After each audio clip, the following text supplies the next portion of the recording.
కాంగ్రెస్ కుటుంబ సభ్యులకు అక్కా చెల్లెలు అమ్మలకు అందరికీ కూడా నమస్కారాలు తెలియజేస్తా ఉన్నాం. జై కాంగ్రెస్. ఈరోజు మనకు మరి ఎన్నికల సమయం. మరి పెద్దలు జీవన్ రెడ్డి గారిని మన ప్రియతమ నాయకుడు సహకారంతో మరి వాళ్ళ సోనియా గాంధీ గారు అభ్యర్థిగా నిలబెట్టిండ్రు.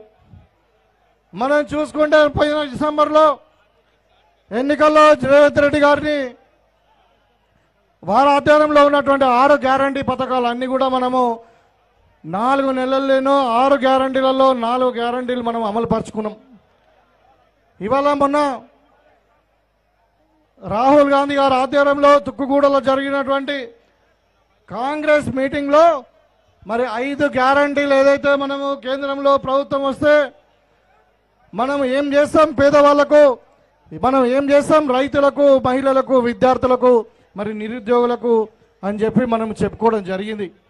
ఇవాళ కాంగ్రెస్ పార్టీ అంటే నిబద్ధత గల పార్టీ, దేశానికి కొరకు స్వాతంత్రం ఇచ్చినటువంటి పార్టీ, మన తెలంగాణ ఇచ్చినటువంటి పార్టీగా మరి ఇవాళ కాంగ్రెస్ పార్టీ చెప్పిందంటే చేస్తుంది, చేసిందే చెప్తుంది. మరి మనం 6 గ్యారంటీలు చెప్పినాం, అందులో చాలా మటుకు అమలుపరచడం ఎన్ని ఆర్థిక ఇబ్బందులు ఉన్నా కానీ. ఇవాళ మనం 5 గ్యారంటీలను కూడా రాహుల్ గాంధీ గారు ఏదైతే కేంద్రంలో ప్రభుత్వం వస్తే చేస్తామని చెప్తా ఉన్నారో అది 100% అమలు అవుతాయి. కాబట్టి ఇవాళ టైం ఆసన్నమైంది. మన నిజామాబాద్ పార్లమెంటులో గత 10 సంవత్సరాల నుండి మొత్తం అభివృద్ధి కుంటుపడింది.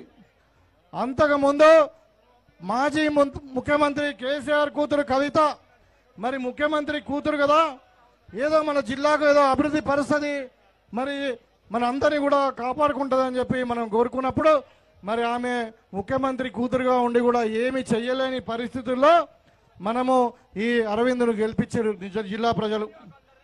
గెలిపించుకుంటే కేంద్రంలో అధికారం ఉండి కూడా ఆయన ఏ ఒక్క పని చేయలే.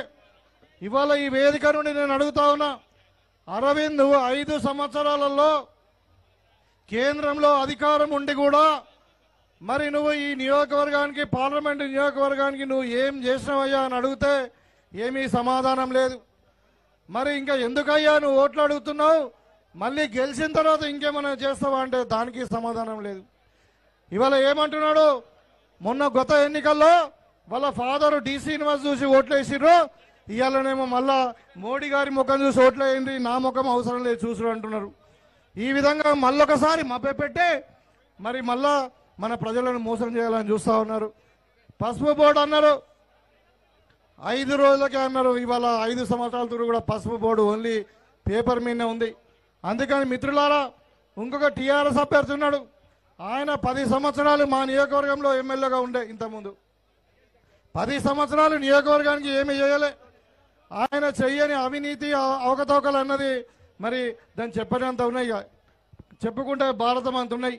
మరి మొన్ననే 3 నెలల కిందనే అక్కడ నిజామాబాద్లో ఓడిపోయినటువంటి వ్యక్తి మరి ఇవాళ మనకు ఏ విధంగా మనకు ఉపయోగపడతాడో మీరు ఆలోచించాలా. ఇవాళ కేసీఆర్ కుటుంబం మొత్తం కూడా అవినీతి పాలైపోయి మరి కవితనేమో జైలు పాలైంది, కేటీఆర్ ఏమో పేపర్లు అమ్ముకుంటున్నాడు, మరి వాళ్ళ నాన్ననేమో అప్పుడు ధరణి పేరు మీద భూములు అమ్ముకున్నాడు. ఇది వాళ్ళ చరిత్ర. కాబట్టి ఇవాళ మనం మచ్చలేని నాయకుడు జీవన్ రెడ్డి గారిని మనం గెలిపించుకుంటే గత 10 సంవత్సరాలు మనము పార్లమెంట్లో ఏదైతే మన అభివృద్ధి జరగలేదో ఇవాళ జీవన ఆధ్వర్యంలో మరి ఎంపీగా ఎన్నికైన తర్వాత సీనియర్ మోస్ట్ నాయకుడు కాబట్టి మరి ఆయనను గెలిపించుకుంటే కేంద్రంలో మంత్రి కూడా అవకాశం ఉంది. మన నిజామాబాద్ పార్లమెంటు నుండి ఇంతవరకు ఏ నాయకుడు కూడా కేంద్రంలో మంత్రి కాలేదు. దయచేసి మీరు గమనించండి. మన మచ్చలేని నాయకుడిని 5 సార్లు మరి అసెంబ్లీకి గెలిపించుకున్నటువంటి వ్యక్తి మరి ఇవాళ పార్లమెంట్ అభ్యర్థిగా, అడ్వకేట్గా మరి నిలబడ్డాడు. మీరందరూ కూడా ఆయనకు సహకరించి మనము 1,00,000 ఓట్ల మెజారిటీతోని జీవనను గెలిపించుకుందామని చెప్పి కోరుకుంటూ మరి మీకు అందరు కూడా ఒకటే చెప్తా ఉన్నా, మీరందరికి కూడా ఇంత ఎండ కొట్టినా మరి ఎన్ని పనులున్నా గత 3 గంటల నుండి మరి మీరందరూ ఇక్కడ రేవంత్ అన్న కొరకు వేచి చూడమని నిజంగా అభినందనీయ. మీకు అందరికీ ధన్యవాదాలు తెలియజేసుకుంటూ సెలవు తీసుకుంటా ఉన్నాను. జై కాంగ్రెస్. చేతి గుర్తుకే.